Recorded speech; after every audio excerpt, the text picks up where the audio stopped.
Hello, friends. This is Dave Hurwitz, executive editor at ClassicsToday.com, here with works that are going to be in trouble in the 21st century. Problematic pieces. Well, today we are seizing the bull by the horns, and we are talking about Berlioz. Now, some of you have mentioned Berlioz already as a candidate for this series, and I agree with you.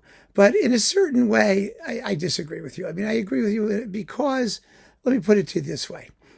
Berlioz has always been in trouble. Since the day he was born, he was in trouble. He is a troublesome composer.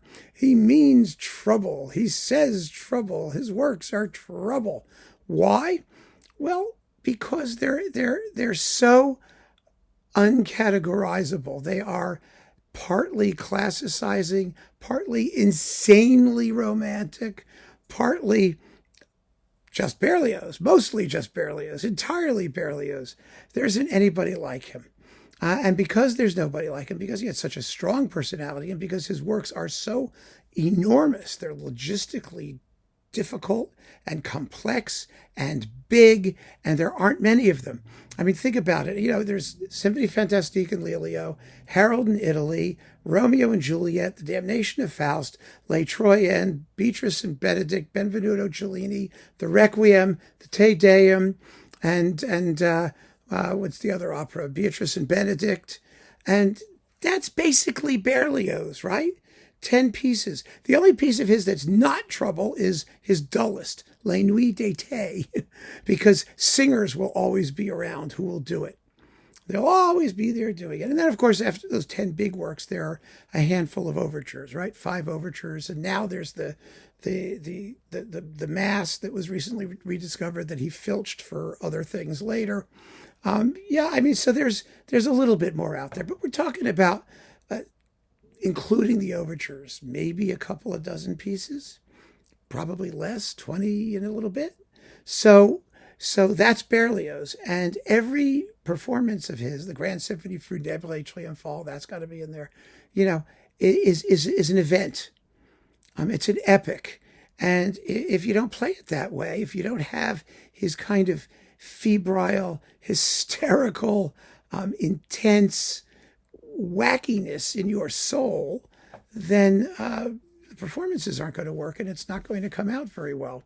And every so often there have been conductors who have popped up who just got Berlioz and who loved it and promoted it, and we've been lucky. We've been lucky because most of them have when one dies, another one pops up. They haven't all been around at the same time, fortunately. So we had for the earlier part of the 20th century up to mid-century, Charles Munch and Beecham to a certain degree as well, Thomas Beecham, even earlier than Munch. And then we had Colin Davis, who passed away recently. And now that Colin Davis is gone, who is there? That's why Berlioz is in trouble now. I have no doubt that at some point somebody will wake up and say, whoa, wait a minute. There's a big open area to do Berlioz. The problem is that today, a big open area to do Berlioz, it doesn't mean as much as it used to, because you had to do Berlioz in association with a major record label.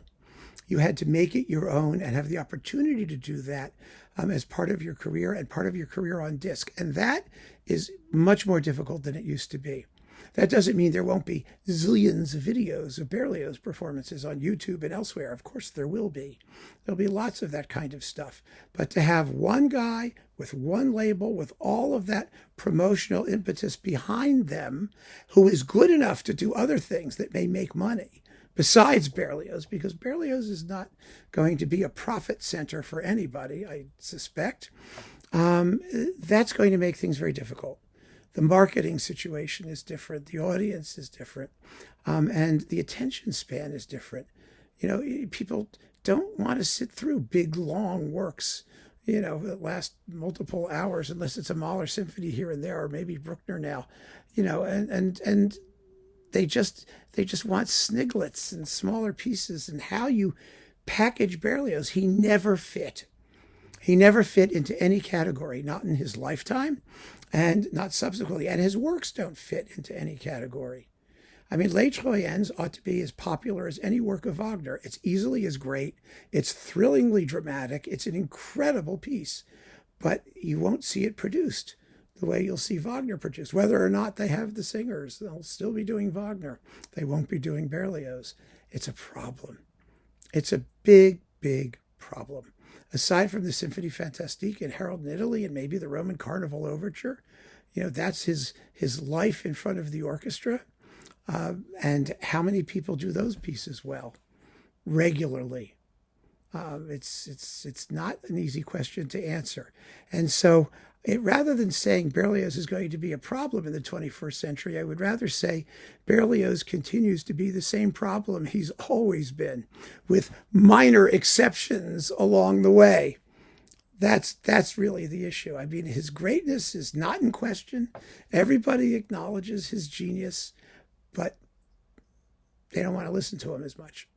It's acknowledged in the breach rather than because, people are looking forward to the next Berlioz performance. I always look forward to the next Berlioz performance because the music is just so extraordinary.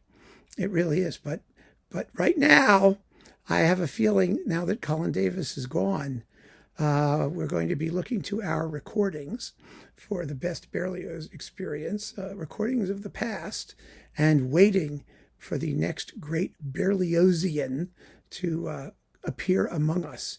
And we'll see if they get the kind of support that they need to give us the kind of Berlioz performances that we deserve. So keep on listening, friends. Thanks for joining me. Take care.